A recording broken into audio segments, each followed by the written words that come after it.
Sir, ഈ tax വെട്ടിപ്പ് നടത്തുന്നവരെ ഉദ്ദേശിച്ചിട്ടല്ലേ ഗവൺമെന്റ് ട്രാൻസ്ഫർ പ്രൈസിംഗ് ഒക്കെ ഇംപ്ലിമെന്റ് ചെയ്യുന്നത്? അതിനെക്കുറിച്ച് കൂടുതൽ ഒന്ന് പറയാം. ട്രാൻസ്ഫർ പ്രൈസിംഗ് എന്ന് പറയുന്നത് ഇപ്പം റിലേറ്റഡ് ആയിട്ടുള്ള എൻറ്റിറ്റീസ്, മൾട്ടിനാഷണൽ കമ്പനീസോ അതല്ലെങ്കിൽ റിലേറ്റഡ് ആയിട്ടുള്ള എൻറ്റിറ്റീസ്, ഇവരുടെ ഇടയിൽ വരുന്ന ട്രാൻസാക്ഷൻസിന് പ്രോപ്പറായിട്ടൊരു വാല്യുവേഷൻ ഇല്ല എന്നുണ്ടെങ്കിൽ സംഭവിക്കുക എന്താണെന്ന് വെച്ചാൽ പല കേസിലും മിസ്യൂസുകൾ നടക്കാനുള്ള സാധ്യതയുണ്ട്.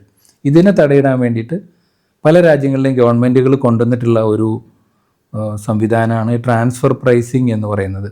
സൗദിയെ സംബന്ധിച്ചിടത്തോളം ഇത് നിയന്ത്രിക്കുന്ന TP ബൈലോസ് അതുമായിട്ട് റിലേറ്റഡ് ആയിട്ടുള്ള കാര്യങ്ങളാണ്. അപ്പം ഈ ട്രാൻസ്ഫർ പ്രൈസിങ്ങിൽ ശരിക്കും പറഞ്ഞു കഴിഞ്ഞാൽ ഇപ്പോൾ പല കമ്പനികളും പ്രോഫിറ്റ് ഷിഫ്റ്റിങ്ങിനൊക്കെ വേണ്ടി ഇതിനെ ദുരുപയോഗം ചെയ്യാറുണ്ട്. ട്രാൻസ്ഫർ പ്രൈസിംഗ് അല്ല, ഈ റിലേറ്റഡ് പാർട്ടി ട്രാൻസാക്ഷൻ, റിലേറ്റഡ് ആയിട്ടുള്ള കമ്പനികളുടെ ഇടയിലുള്ള ട്രാൻസാക്ഷൻസ്, ഇത് വലിയൊരു സബ്ജക്റ്റാണ്, ഒരുപാട് പറയേണ്ട ഒരു സബ്ജക്റ്റാണ്. ചുരുക്കി പറയുകയാണെങ്കിൽ ടാക്സ് കൂടിയ ഒരു രാജ്യത്ത് നിന്നും പ്രോഫിറ്റ് ഷിഫ്റ്റ് ചെയ്ത് ടാക്സ് കുറഞ്ഞ ഒരു രാജ്യത്തേക്ക് കൊണ്ടുവന്നു കഴിഞ്ഞാൽ കുറേ ടാക്സ് അതിൽ സേവ് ചെയ്യാൻ പറ്റും. അപ്പോൾ ഇങ്ങനെയുള്ള കാര്യങ്ങൾ കൺട്രോൾ ചെയ്യാനുള്ള ഒരു മെക്കാനിസമാണ് ട്രാൻസ്ഫർ പ്രൈസിംഗ് റൂൾസ് എന്ന് പറയുന്നത്.